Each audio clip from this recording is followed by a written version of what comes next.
What I have to share with you in this video can change the way you travel forever. The world's first country on the internet is in development now, and no one is talking about it.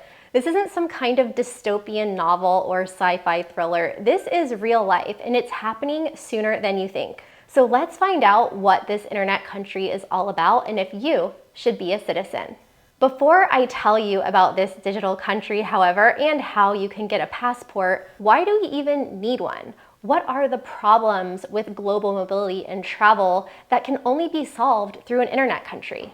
Well, humans have been moving around the planet since almost the beginning of our species. And at first, the only limitations on where you could go was how far you could actually physically travel with enough food, water, and safety to get to your destination without dying. Somewhere between 50 or 100,000 years ago, Homo sapiens, that's us, we started leaving the continent of Africa and exploring farther afield to places like Europe, Asia, Australia, and ultimately the Americas. There were no passports, there were no borders, just human beings with a desire to move and the freedom to do so. Now, although there were walled cities and boundaries around ancient settlements, the idea of an imaginary border didn't become a thing until the 19th and 20th centuries. The idea started to spread in the 1600s, along with the concept of the nation state that we know today, which makes it a lot easier to control the movement of people through borders and military force. But the system we have today is a recent phenomena. The first passport wasn't issued until 1920, and it's been this way ever since.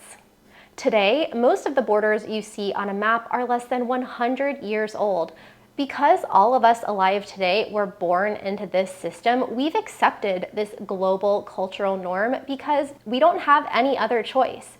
If you want to travel internationally, you need a passport. And how far and wide you can travel depends on where you're from. If you're born from a country with a weak passport, well, you lost the birth lottery. It's crazy that we're even talking about this, but today something called the Passport Index actually exists, and it's a ranking of the world's strongest and weakest passports. The strongest passport on the index right now is Singapore, where you can enjoy visa-free travel to 195 countries. Citizens of Afghanistan hold the weakest passport, and if that's you, you can only travel to 28 countries without getting a visa.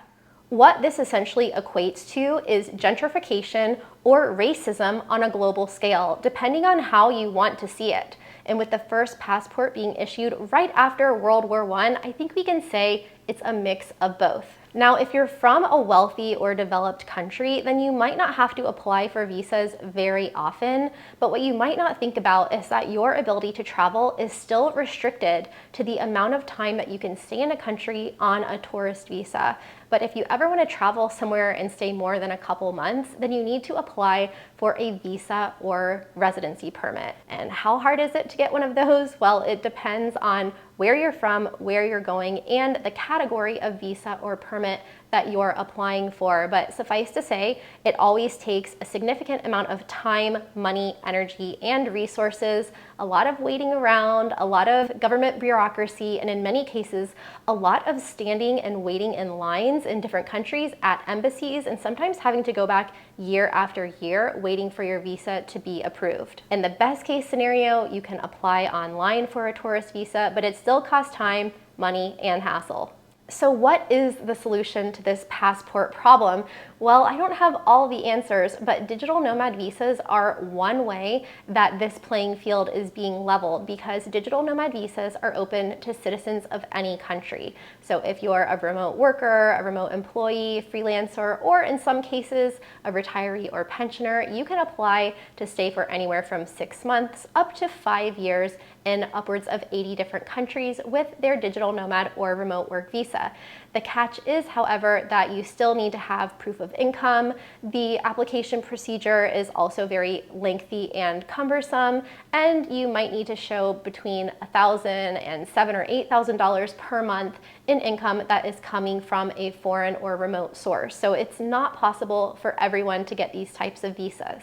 This problem leads us back to the idea of a digital nation, and one company is taking matters into their own hands.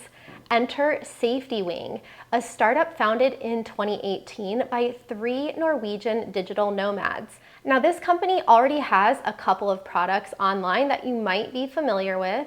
One of them is called Nomad Insurance, which is international travel medical insurance for digital nomads, world travelers, pretty much anyone who wants it. They also have Remote Health, which is an international remote healthcare plan for remote workers and employees.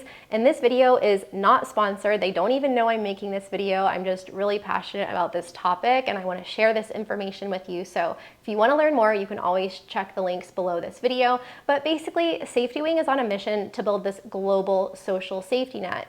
But what is that? This is a term that's very unfamiliar, especially to people of countries like, oh, I don't know, the United States. Well, according to SafetyWing, their social safety net will include travel and health insurance, life insurance, remote retirement pensions, disability coverage, virtual health care, and Plumia, their country on the internet that is going to offer visa-free travel to multiple countries and ultimately one day a passport. Plumia is the name of SafetyWing's future internet country, and it's part innovation lab, part think tank, and part startup at this phase, but they'll be launching a special travel pass next year that I'll tell you about in just a minute. The goal of Plumia is to eliminate barriers to global mobility, and they're doing this by actually creating policies for foreign governments and lobbying them to adapt them as well. In now deleted articles from 2019, the founders originally wrote that the rules of the game have changed. Government has less leverage now. Not too long ago, if your country's government imploded or your area suffered some kind of natural disaster, you were pretty much stuck there because a lot of people lived where they worked and their jobs were tied to their locations. But things have changed a lot in recent years, and if you work online and you have access to finances, transportation, and a travel document, you can escape and you can relocate to another place. Said the founders, when your life and livelihood is online, a tyrannical government goes from being life-ending to being more like an inconvenience. Now, of course, fleeing a dangerous government is still difficult if you're from certain countries, especially if you have a physically located job, if you have limited financial resources, or if it's just dangerous to leave. But for the hundreds of millions of people who can now earn an income online, from Silicon Valley founders to freelance graphic designers to Russian and Ukrainian war refugees, leaving your country for political reasons or safety reasons is now a viable option. The founders note that digital nomads are now choosing cities and countries the same way we consider buying a product. We look at a place and we say, what can this city or country offer me? Which place offers me the best services, the best cost of living, the best quality of life, and the best infrastructure for me to be able to do my job? In other words, which country is the best service provider? That's essentially the way that digital nomads choose destinations these days, but of course, it depends on how strong your passport is. So the first way that the Plumia team is chipping away at this passport inequality is by creating something called the Nomad Border Pass, which is essentially a multi-country visa for digital nomads. The cost for the Border Pass will be $500, valid for 5 years, and it will give you pre-approved access in participating countries for up to 90 days each. Currently, there are 10 countries on the list with many more planned. So if you're from a country with a weak passport, then this is definitely going to be a benefit for you because you won't have to worry about all of that paperwork. They're also helping connect like-minded people and potential future citizens through their website, plumia.org. I recently interviewed Lauren Rasafi, the executive director of Plumia, for my weekly podcast, Badass Digital Nomads, which is among the top 1% of podcasts in the world, and you can tune in every week for free on your favorite podcast platform or subscribe on badassdigitalnomads.com. And here's what she had to say about it.